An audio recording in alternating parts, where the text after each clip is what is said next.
ఏళ్ల కొద్దీ మందులు వాడుతున్నప్పుడు పొట్టలో మంటగా అనిపించడం, గ్యాస్ ట్రబుల్ బాధలు పెరగడం మనలో చాలా మందికి అనుభవమే.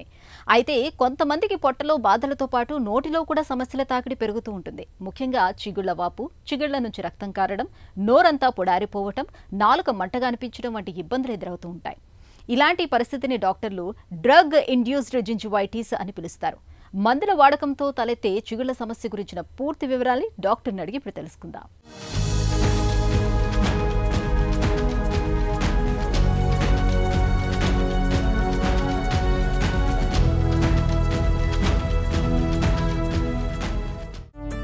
మందుల వాడకానికి చిగుళ్ల జబ్బుకు సంబంధం ఉందా?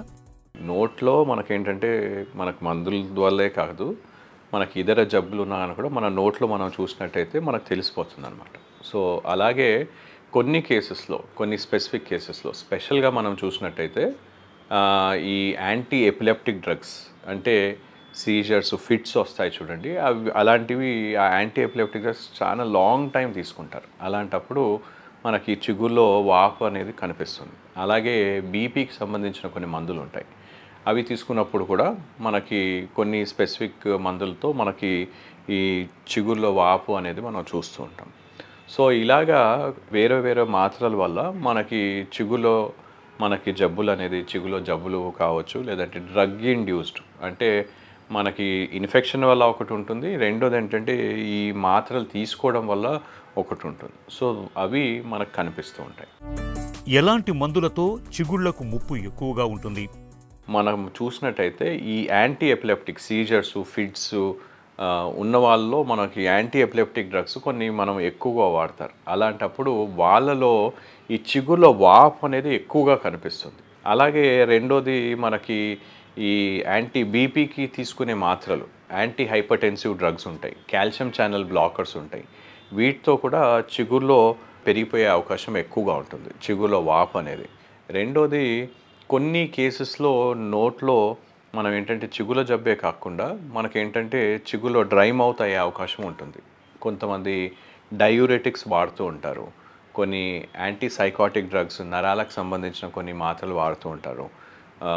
అలాంటప్పుడు కూడా మనకి నోట్లో లాలాజలం తగ్గిపోయే అవకాశం ఉంటుంది. ఇంకొంతమంది ఇప్పుడు ఏంటంటే హార్ట్ రిలేటెడ్ జబ్బులు ఉంటాయి, అలాంటి వాళ్ళలో ఏంటంటే ఈ బ్లడ్ థిన్నర్స్ వాడుతూ ఉంటారు. బ్లడ్ థిన్నర్స్ అంటే రక్తం గడ్డకట్టకుండా ఉండేందుకు, కొన్ని మనకి లోపల బాడీ లోపల బ్లడ్ క్లాట్ ఫామ్ కాకుండా ఉండేందుకు మనకి వీళ్ళు కొన్ని బ్లడ్ థిన్నర్స్ వాడుతుంటారు, వార్ఫరిన్, ఆస్పిరిన్ ఇలాంటివి వాడుతుంటారు.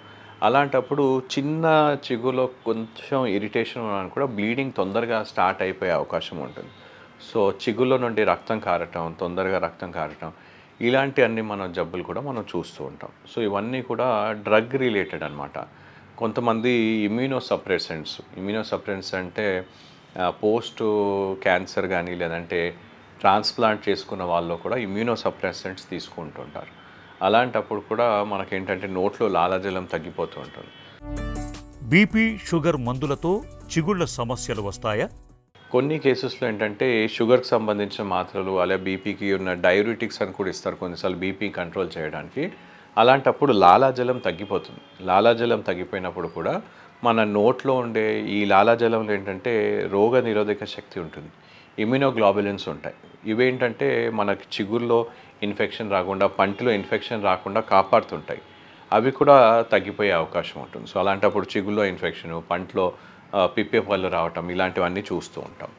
సో వీటికి షుగర్కి కానీ బీపీకి కానీ తీసుకునే మాత్రల్లో కూడా మనకు తెలుస్తూ ఉంటుంది. డ్రగ్ ఇండ్యూస్డ్ జింజివైటిస్ విషయంలో ఎలాంటి పరీక్షలు చేస్తారు?